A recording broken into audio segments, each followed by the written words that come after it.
بسم اللہ الرحمن الرحیم۔ شروع اللہ کے نام سے جو بہت بڑا مہربان نہایت رحم کرنے والا ہے۔ تمام ناظرین سے التماس ہے کہ چینل کو سبسکرائب کریں۔ بیان کیا جاتا ہے کہ غزوہ خیبر کے موقع پر ایک چراغا حضور اقدس صلی اللہ علیہ وآلہ وسلم کی خدمت میں حاضر ہوا۔ وہ چراغا یہودیوں کی بکریاں چرایا کرتا تھا۔ جب دیکھا کہ خیبر سے باہر مسلمانوں کا لشکر پڑاؤ ڈالے ہوئے ہے، اس کے دل میں خیال آیا کہ میں جا کر ان سے ملاقات کروں اور دیکھوں کہ یہ مسلمان کیا کہتے ہیں اور کیا کرتے ہیں۔ چنانچہ بکریاں چراتا ہوا مسلمانوں کے لشکر میں پہنچ گیا اور ان سے پوچھا، تمہارا سردار کہاں ہے؟ صحابہ کرام نے بتایا کہ ہمارے سردار حضور صلی اللہ علیہ وآلہ وسلم اس خیمے کے اندر ہیں۔ پہلے تو اس چراغے کو ان کی باتوں پر یقین نہیں آیا۔ اس نے سوچا کہ اتنے بڑے سردار ایک معمولی سے خیمے کے اندر کیسے بیٹھ سکتے ہیں؟ اس کے ذہن میں یہ بھی تھا کہ جب آپ اتنے بڑے بادشاہ ہیں تو بہت ہی شان و شوکت اور ٹھاٹ باٹ کے ساتھ رہتے ہوں گے، لیکن وہاں تو کھجور کے پتوں کی چٹائی سے بنا ہوا ایک خیمہ تھا۔ خیر، وہ چراغا اس خیمے کے اندر آپ صلی اللہ علیہ وآلہ وسلم سے ملاقات کے لیے داخل ہوا اور آپ سے ملاقات کی اور پوچھا کہ آپ کیا پیغام لے کر آئے ہیں اور کس بات کی دعوت دیتے ہیں؟ حضور اقدس صلی اللہ علیہ وآلہ وسلم نے اس کے سامنے اسلام اور ایمان کی دعوت رکھی اور اسلام کا پیغام دیا۔ اس نے پوچھا کہ اگر میں اسلام کی دعوت قبول کر لوں تو میرا کیا انجام ہوگا اور کیا رتبہ ہوگا؟ حضور اقدس صلی اللہ علیہ وآلہ وسلم نے ارشاد فرمایا کہ اسلام لانے کے بعد تم ہمارے بھائی بن جاؤ گے اور ہم تمہیں گلے سے لگائیں گے۔ اس چراغے نے کہا کہ آپ مجھ سے مذاق کر رہے ہیں؟ میں کہاں اور آپ کہاں؟ میں ایک معمولی سا چراغا ہوں اور میں ایک سیاہ فام ہوں۔ میرے بدن سے بدبو آ رہی ہے۔ ایسی حالت میں آپ مجھے کیسے گلے سے لگا سکتے ہیں؟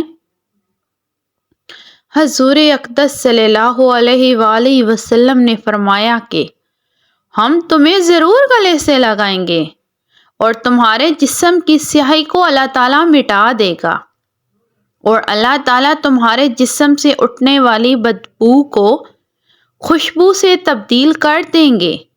یہ بات سن کر وہ فوراً مسلمان ہو گیا اور کلمہ شہادت لا الہ الا اللہ محمد رسول اللہ پڑھ لیا۔ پھر حضور اقدس صلی اللہ علیہ وآلہ وسلم سے پوچھا کہ یا رسول اللہ، میں کیا کروں؟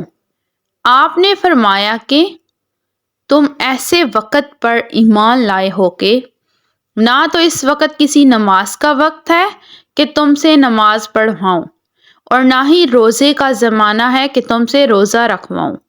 زکوٰۃ تم پر فرض نہیں ہے۔ اس وقت تو صرف ایک ہی عبادت ہو رہی ہے جو تلواروں کی چھاؤں میں انجام دی جاتی ہے، وہ ہے جہاد فی سبیل اللہ۔ اس چراغے نے کہا، یا رسول اللہ صلی اللہ علیہ وآلہ وسلم، میں اس جہاد میں شامل ہو جاتا ہوں، لیکن جو شخص جہاد میں ہوتا ہے اس کے لیے دو میں سے ایک صورت ہوتی ہے، یا غازی یا شہید۔ تو اگر میں اس جہاد میں شہید ہو جاؤں تو آپ میری کوئی ضمانت لیجیے۔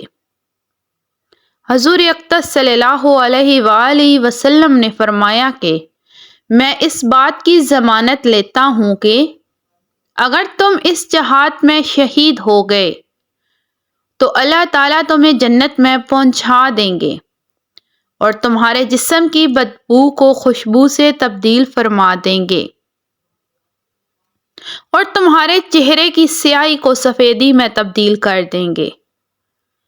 چونکہ وہ چراوا یہودیوں کی بکریاں چراتا ہوا وہاں پہنچا تھا، اس لیے حضور صلی اللہ علیہ وآلہ وسلم نے فرمایا کہ تم یہودیوں کی جو بکریاں لے کر آئے ہو ان کو جا کر واپس کرو، اس لیے کہ یہ بکریاں تمہارے پاس امانت ہیں۔ اس بات سے یہ اندازہ لگائیں کہ جن لوگوں کے ساتھ جنگ ہو رہی ہے، جن کا محاصرہ کیا ہوا ہے، ان کا مال غنیمت ہے۔ لیکن چونکہ وہ چراوا بکریاں معاہدے پر لے کر آیا تھا، اس لیے آپ نے حکم دیا کہ پہلے وہ بکریاں واپس کر کے آؤ، پھر آ کر جہاد میں شامل ہونا۔ چنانچہ اس نے چراوے نے جا کر بکریاں واپس کی اور واپس آ کر جہاد میں شامل ہوا اور شہید ہو گیا۔ جب جنگ ختم ہو گئی تو حضور اقدس صلی اللہ علیہ وآلہ وسلم لشکر کا جائزہ لینے لگے۔ ایک جگہ آپ نے دیکھا کہ صحابہ کرام کا مجمع اکٹھا ہے۔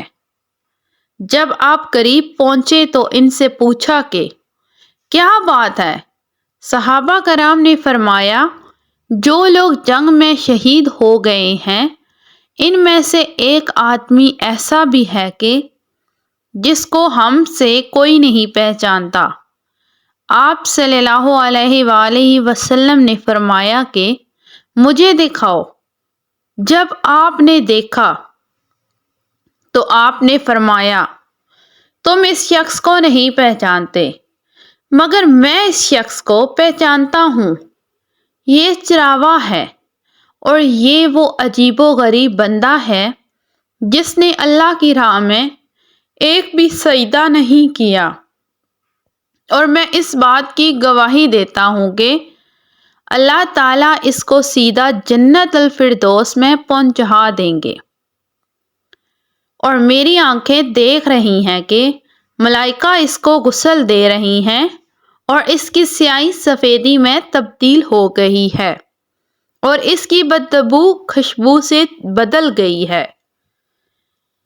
اس واقعے سے ہمیں یہ سبق ملتا ہے کہ اندازہ کیجیے، اگر کچھ عرصہ پہلے اس چراوے کو موت آ جاتی تو سیدھا جہنم میں چلا جاتا، اور اب اس حالت میں موت آئی کہ ایمان لا چکا ہے اور سرکار دو عالم صلی اللہ علیہ وآلہ وسلم کا غلام بن چکا ہے۔ تو اب اللہ تعالیٰ نے اتنا بڑا انقلاب پیدا فرما دیا، اس لیے فرمایا اعتبار خاتمے کا ہے۔ اس لیے بڑے بڑے لوگ لرزتے رہتے ہیں اور یہ دعا کرتے رہتے ہیں کہ یا اللہ ہمارا خاتمہ ایمان پر فرما۔ میری یہ دعا ہے کہ اللہ تعالی ہم سب کو اس سے سبق حاصل کر کے اس پر عمل کرنے کی توفیق عطا فرمائے۔ آمین۔